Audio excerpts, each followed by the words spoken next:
Channel को subscribe करें और नोटिफिकेशंस पाने के लिए बेल आइकन को प्रेस करें। दोस्तों, जय हिंद, जय भारत। मैं मदन लाल आजाद, संयोजक संस्थापक all India bike boat taxi union, राजधानी दिल्ली से आज दिनांक 13 जुलाई 2020 को पुनः आपके समक्ष प्रस्तुत हूं एक खास बात करने के लिए आप सबसे। दोस्तों, आप लोगों को, हम लोगों को, या जो भी किसी समस्या से पीड़ित होते हैं या तनावग्रस्त हो जाते हैं, उन्हें ऐसा लगता है कि संसार में अब कुछ शेष नहीं है जीवन के लिए। मैं इस वीडियो संदेश के माध्यम से, छोटे से संदेश के माध्यम से आपको ये बताना चाहता हूं कि कुछ खत्म हो जाने से समूचा संसार, समूचा जीवन नष्ट नहीं हुआ करता। संसार में हमेशा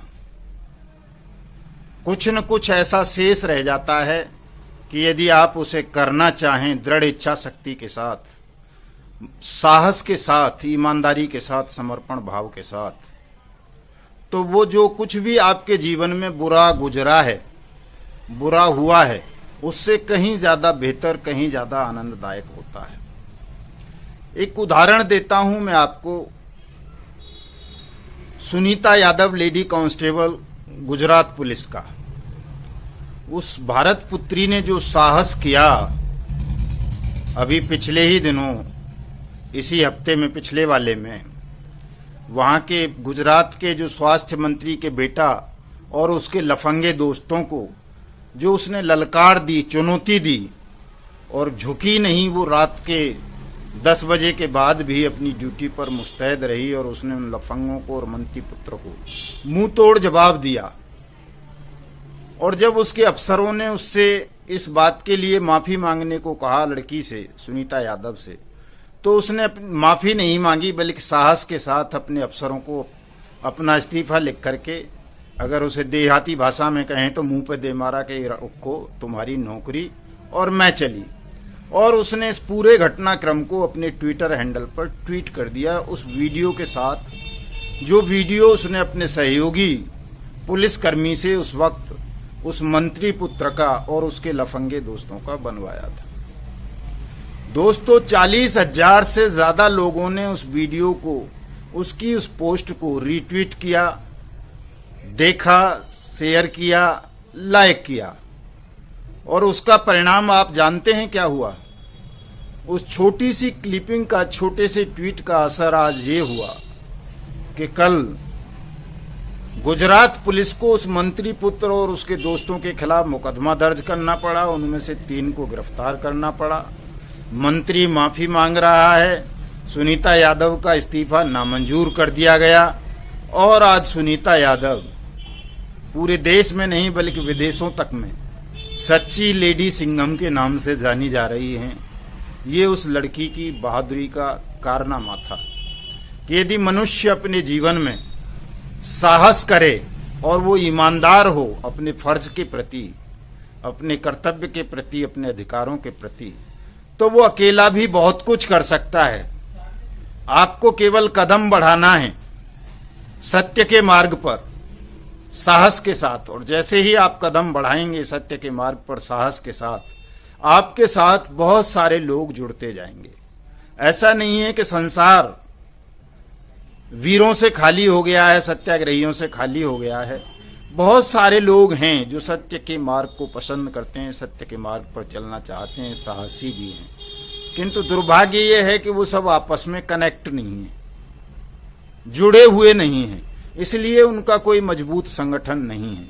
यदि आपस में तमाम साहसी और सत्यमार्गी लोग जुड़ जाएं, कनेक्ट हो जाएं, तो ये जितने भी ठग हैं, बेईमान हैं, अपराधी किस्म के लोग हैं जो संगठित होकर के देश को लूट रहे हैं, अपराध कर रहे हैं, वो सब आपके कदमों में होंगे। वो झुक जाएंगे, वो डर जाएंगे, वो भाग जाएंगे, या वो जेलों में रहेंगे। यही 3 अंजाम उनके होंगे। इसलिए साथियों, मैं इस वीडियो संदेश के माध्यम से तमाम ठगी पीड़ित भाई बहनों को, खासकर bike boat, hello taxi, top ride scam वालों को ये बताना चाहता हूं, चूंकि इन 3 स्कैम्स में हमारे 2 लाख से ज्यादा फौजी भाई ठगी योजना का शिकार हुए हैं। कि दोस्तों हारिए न हिम्मत बिसारिए न काम, आप हिम्मत को मत हारो, साहस बनाओ, सोशल मीडिया पर एक्टिव रहो, जमकर के अपनी समस्या को दूसरे लोगों तक फैलाओ, पहुंचाओ। बहुत सारे लोग आपके साथ जुड़ जाएंगे और आपकी जो ये समस्या है, जो दर्द है, जो पीड़ा है, जो हताशा है, इसका बहुत जल्दी निराकरण हो जाएगा। आप सब लोग संगठित होकर के सामूहिक प्रयास करो, all India bike board taxi union से जुड़ो, हमारे ट्विटर हैंडल पर जाकर के ट्वीट्स को रिट्वीट करो, वहां अपनी व्यथा कथा बताओ दुनिया को। डरो मत, कहीं कुछ नहीं होता। कोई ऑफिसर जुल्म करता है, कोई मिनिस्टर, कोई सरकार जुल्म करती है आपके साथ, आपको नौकरी से निकालने की धमकी देती है, तो वो आपको नौकरी से निकाल नहीं पाएगा।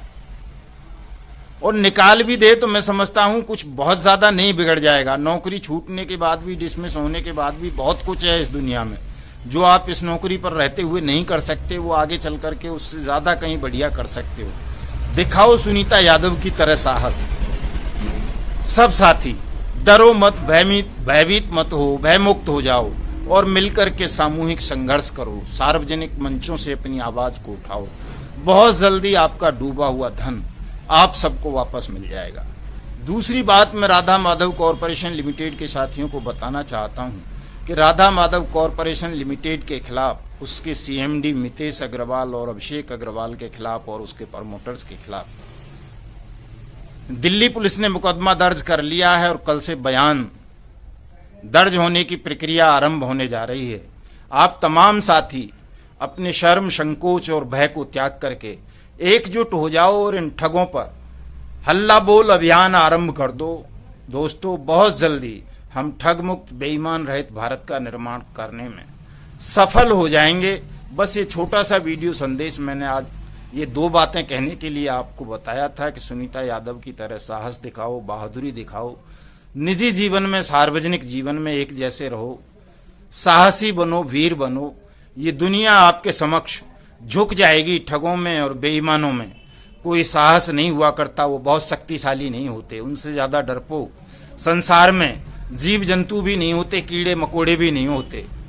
इसलिए इन कीड़े मकोड़ों से जो बेईमान लोग हैं, जो सिस्टम में बैठ करके लगता है आपको कि इनके पास बहुत ताकत है, इनके पास कोई ताकत नहीं है।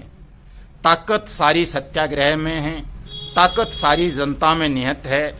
मैं अपनी बात खत्म करने से पहले आपको एक बात बताना चाहूंगा कि मंत्री नहीं माफिया हैं, मंत्री नहीं माफिया हैं जिनको सरकार समझते तुम, भारत के असली दुश्मन हैं जिन्हें विधाता कहते तुम। तो दोस्तों इन माफियाओं से, मिनिस्टर्स से, विधाताओं से डरने की, घबराने की जरूरत नहीं है, क्योंकि आपका मार्ग सत्य का मार्ग है। जीत आपका इंतजार कर रही है। आप सब लोग संगठित हो जाओ और संगठित होकर के हल्ला बोल अभियान शुरू कर दो ठगों के और बेईमानों के खिलाफ। जय हिंद, जय भारत।